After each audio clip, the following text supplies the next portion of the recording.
Le tétra du Congo. De son nom scientifique Phénatogrammus interruptus, le tétra du Congo est un poisson originaire du continent africain où il peuple, comme son nom le laisse supposer, le fleuve Congo. Il s'agit d'un poisson de la famille des Caracidés, d'un gabarit assez conséquent car il mesurera environ 8 à 10 cm à l'âge adulte. Le mâle arbore de très jolis reflets bleus et orange et ses nageoires sont légèrement voilées avec un liseré blanc sur ses contours.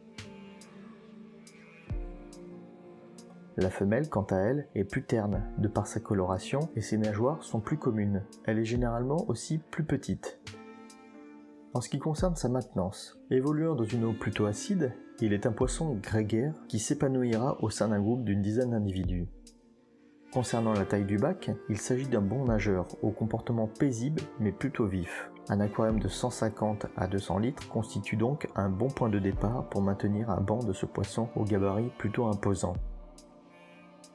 En termes de cohabitation, comme je l'ai dit il y a quelques instants, il est très paisible et bienveillant avec tout type d'autres poissons. Cependant, sa vivacité font de lui un poisson qu'il ne faudra pas faire cohabiter avec des poissons trop petits. Des nez rouges ou des poissons hachette auront vite fait de se faire bousculer, notamment durant les nourrissages.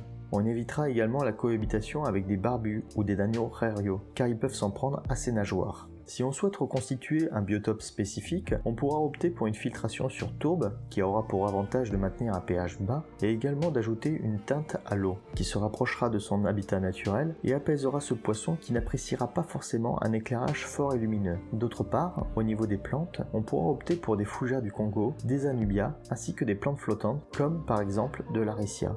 Enfin, une bonne filtration sera nécessaire car il peut être sensible au nitrate et donc développer des maladies plus facilement. Pour son alimentation, il est omnivore et se nourrit surtout en surface. Comme beaucoup d'espèces de poissons, il conviendra d'enrichir son alimentation avec des proies vivantes ou congelées en complément de ses granulés ou paillettes habituels. Mon petit truc en plus, concernant la maintenance des tétras du Congo, dans le but d'avoir de belles couleurs dans mon aquarium, j'ai placé un nombre de mâles supérieur au ratio habituel de 1 mâle pour 3 femelles.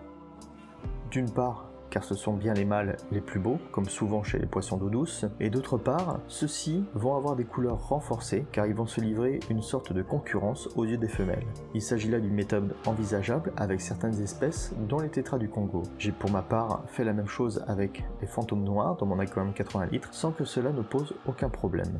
En résumé, le tétra du Congo est un poisson original, peu courant, avec un gabarit imposant et un comportement vif. Parfois méconnu du grand public, il saura vous séduire de par ses beaux reflets qu'arborent notamment les mâles.